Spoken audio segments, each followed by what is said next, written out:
मेष राशी, साडेसाती लागण्यापूर्वी या 3 शुभ वस्तू तुमच्याजवळ ठेवा, ज्या तुमच्यासाठी लकी आहेत. आता साडेसाती म्हणजे काय? साडेसाती हा शनी ग्रहाच्या संक्रमणाशी संबंधित एक कालखंड आहे, ज्यात कोणत्याही राशीवर 7.5 वर्षाचा प्रभाव असतो. मेष राशीच्या लोकांसाठी मार्च 2025 पासून साडेसाती सुरू होणार आहे. हा काळ मानसिक, शारीरिक आणि आर्थिक आव्हाने निर्माण करणारा असतो. त्यामुळे योग्य उपाय व शुभ वस्तू जवळ ठेवणे फायदेशीर ठरते. नंबर 1 आहे लाल रंगाचे वस्त्र किंवा रुमाल. लाल रंगाचे महत्त्व. लाल रंग हा मंगळ ग्रहाचा प्रतिनिधी आहे. मंगळ हा मेष राशीचा स्वामी आहे, जो ऊर्जेचा, धाडसाचा आणि उत्साहाचा प्रतीक मानला जातो. साडेसातीच्या काळात आत्मविश्वास डळमळीत होण्याची शक्यता असते. लाल रंग या नकारात्मकतेपासून संरक्षण करतो. लाल रंगाचा वापर कसा करावा? रुमाल. लाल रुमाल नेहमी आपल्याजवळ ठेवा. लाल वस्त्र. महत्त्वाच्या प्रसंगी लाल रंगाचे कपडे परिधान करा. लाल धागा. लाल धागा मनगटाला बांधल्याने मंगळ ग्रहाचे संरक्षण मिळते. लाल रंग मानसिक प्रेरणा देतो आणि मेंदूतील ऊर्जा पातळी वाढवतो. हा रंग आत्मविश्वास वाढवतो. धार्मिक दृष्टिकोन. लाल रंग मंगळ देवतेशी जोडलेला आहे, त्यामुळे हा रंग नेहमी सकारात्मक ऊर्जा आणतो. आता नंबर 2 आहे तांब्याची वस्तू. तांबे हा सूर्यग्रहाशी संबंधित आहे. सूर्य हा मंगळाचा मित्रग्रह आहे. सूर्यामुळे मानसिक आणि शारीरिक ऊर्जेत वाढ होते. तांब्याचा वापर कसा करावा?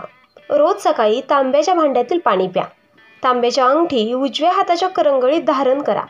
तांब्याचा छोटा तुकडा जवळ ठेवा. तांब्याचे आयुर्वेदात विशेष महत्त्व आहे. तांबे पाण्यातील विषारी घटक दूर करून शरीरातील आवश्यक ऊर्जा प्रदान करते. आता आध्यात्मिक दृष्टिकोन. तांबे नकारात्मक ऊर्जा शोषतो आणि जीवनात स्थैर्य आणतो. तिसरी गोष्ट आहे ती म्हणजे मसूर डाळ. आता मसूर डाळीचे महत्त्व. मसूर डाळ ही शनिग्रहाशी संबंधित आहे. साडेसातीच्या काळात शनीच्या दुष्परिणामांना कमी करण्यासाठी मसूर डाळ अत्यंत प्रभावी मानले जाते. आता मसूर डाळ कशी वापरावी? शनिवारी गरजूंना मसूर डाळ दान करा. शनिदेवाच्या पूजेत मसूर डाळ अर्पण करा आणि मसूर डाळ घरात शुभ स्थानावर ठेवा. आता वैज्ञानिक दृष्टिकोन पाहूयात. मसूर डाळ शरीरासाठी पोषक घटक असलेली असते. ती पचन सुधारण्यास मदत करते. आध्यात्मिक दृष्टिकोन. मसूर डाळीचे दान केल्याने कर्मशुद्धी होते आणि मानसिक शांतता प्राप्त होते. आता अतिरिक्त शुभ वस्तू ज्या आहेत त्या म्हणजे काळं तीळ. शनिवारी काळ्या तिळाचे दान करा. रुद्राक्ष. 5 मुखी रुद्राक्ष घातल्याने मन शांत राहते. हनुमानाचा गदा. साडेसातीच्या प्रभावापासून संरक्षण मिळते. प्राचीन ग्रंथातील संदर्भ. बृहस्पती संहिता आणि लाल किताब मध्ये तांबे, लाल रंग आणि मसूर डाळ यांचा शनिग्रहाच्या शमनासाठी महत्त्वाचा उल्लेख आहे. रुद्रामल तंत्रमध्ये लाल वस्त्रे धारण करण्याचे फायदेही सांगितलेले आहेत. सावधगिरीचे उपाय पाहूयात. नंबर 1 शनिवारी शनिदेवाची पूजा करा. हनुमान चालिसाचे पठण करा. नंबर 3 गरिबांना अन्नदान करा. नंबर 4 मानसिक तणाव टाळण्यासाठी ध्यानधारणेचा सराव करा.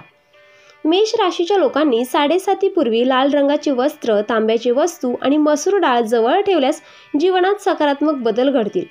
या वस्तू नकारात्मक ऊर्जेला दूर करून मानसिक आणि आर्थिक स्थैर्य प्रदान करतात. तर मित्रांनो, व्हिडिओ आवडला असेल तर व्हिडिओला लाईक करा, चॅनलला सबस्क्राईब करा आणि आजचा व्हिडिओ मेष राशीच्या लोकांना शेअर करायला विसरू नका. तसेच आजचा व्हिडिओ शेवटपर्यंत पाहिल्याबद्दल तुम्हा सर्वांचे खूप खूप मनापासून आभार. श्री स्वामी समर्थ.